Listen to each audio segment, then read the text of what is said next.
Hello, ladies and gentlemen, my student listeners. This is John Neal Jr., also known as your professor.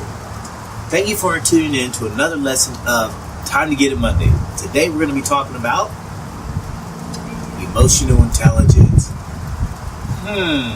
What does that mean? Are you intelligent?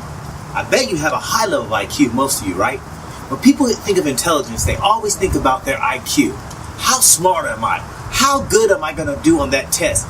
That starts from when we're wee high. You could be in grade school, you could be in junior high, you could be in high school, you could even be in college. You could be even working on your master's or your PhD. Most people are wondering and concerned about their level of IQ. But what does that mean to you? Is IQ everything as relates to life? Is your intelligence everything as relates to your existence? I don't think so. Your EQ is extremely important, right? That's an acronym for your emotional intelligence, right?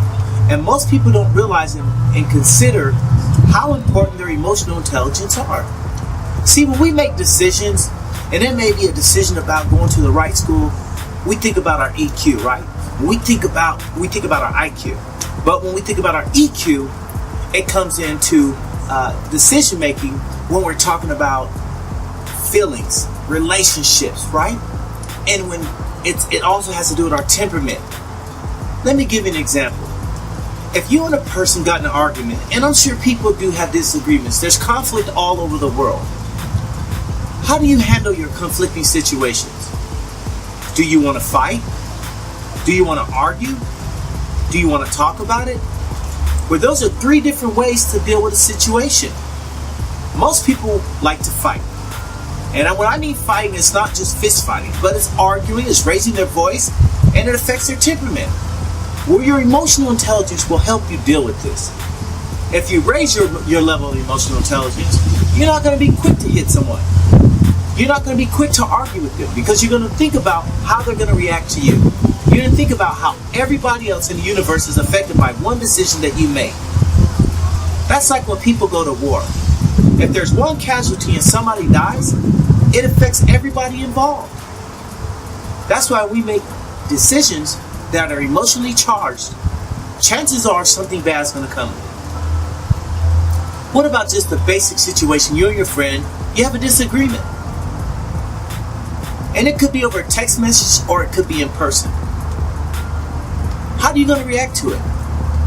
Are you going to get super upset? Are you going to abandon the relationship? Or are you going to abort it? Is it all going to be over with after everything's said and done? And chances are, if you do that and you let your emotions get to you, it's all over. You know what they say about friendship, right? It takes years to build a meaningful relationship and only one moment to lose it. So, ladies and gentlemen, boys and girls, my student and listeners out there, think about your decision making when it comes to your intelligence and your emotions. And make sure that you're emotionally sound as relates to making those decisions, and I guarantee your life will improve from a personal and from a professional standpoint. So whatever you do, think about it, conceptualize it, think about how it's going to affect everybody in your life before you make that decision, and then make the right decision.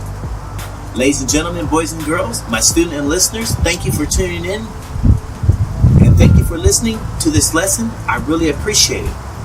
I'm John Neal Jr., your professor, and please come back to the next lesson.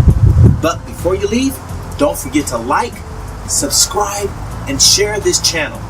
And please leave a comment on something that you want to hear about or something that you want to see different with us. Because if you leave a comment, we can make our adjustments accordingly. Thank you for tuning in. We really appreciate it. Thank you, and enjoy your day.